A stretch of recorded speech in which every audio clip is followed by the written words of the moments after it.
নমস্কার বন্ধুরা, lazy cook চ্যানেলে আপনাদের সকলকে স্বাগত।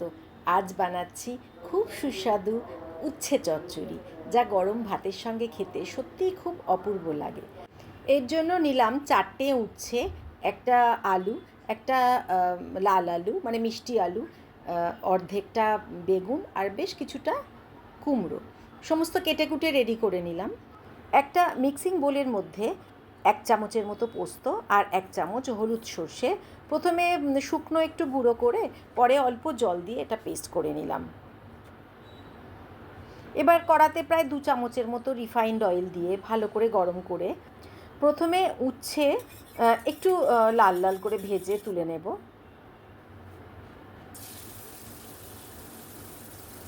উচ্ছেটা ভালো করে ভেজে রাখলে তেঁতোর ভাবটা একটু কমে যায়, তাই জন্য উচ্ছে একটু লাল লাল করে ভেজে তুলে নেব।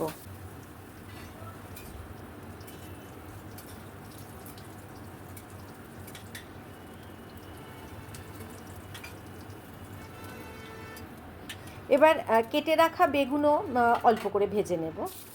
এই উচ্ছে চচ্চড়ি আমার মা প্রায় করে থাকতো, খেতে সত্যিই খুব অপূর্ব লাগতো। মা চলে যাবার পর আমিও প্রায় করি, তো ভাবলাম আজকে আপনাদের সঙ্গে একটু শেয়ার করি। বেগুনগুলোকে অল্প লাল লাল করে ভেজে এগুলোকেও তুলে নেব। এখানে আমার ফ্রিজে যা সবজি ছিল আমি তাই দিয়েছি। আপনারা ইচ্ছে করলে এই সবজির পরিমাণ বাড়াতেও পারেন, কিংবা সবজির সংখ্যাও বাড়াতে পারেন। কত কম উপকরণ দিয়ে কিভাবে সুস্বাদু তরকারি বানানো যায় আমি পুরোটাই আমার মায়ের কাছে শিখে এসেছি।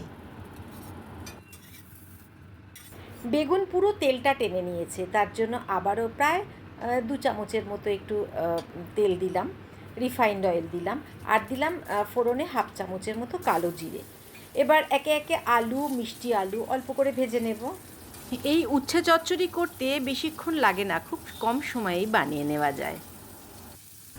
এবার দিয়ে দিলাম কেটে রাখা কুমড়ো। মোটামুটি সব সবজি দেয়া হয়ে গেছে, খুব ভালো করে নাড়িয়ে নেওয়ার পালা।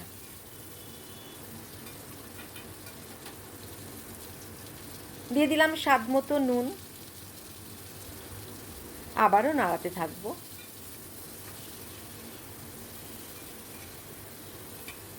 এবার দিয়ে দেব 1/2 চামচের মতো হলুদ গুঁড়ো। এখানে হলুদ না দিয়েও করা যায়, সেক্ষেত্রে একটু সাদা সাদা লাগবে, আমি সেটাও করে থাকি। আজ ভাবলাম একটু হলুদ দিয়েই করি।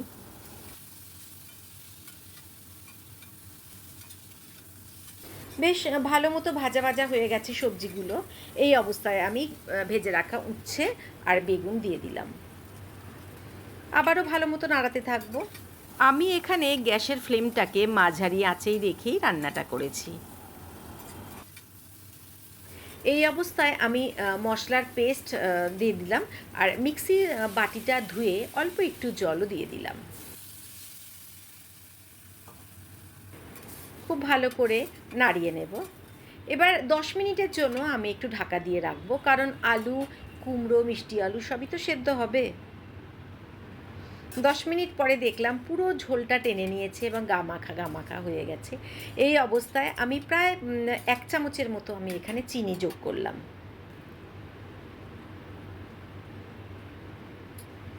খুব ভালো করে নেড়ে নিলাম।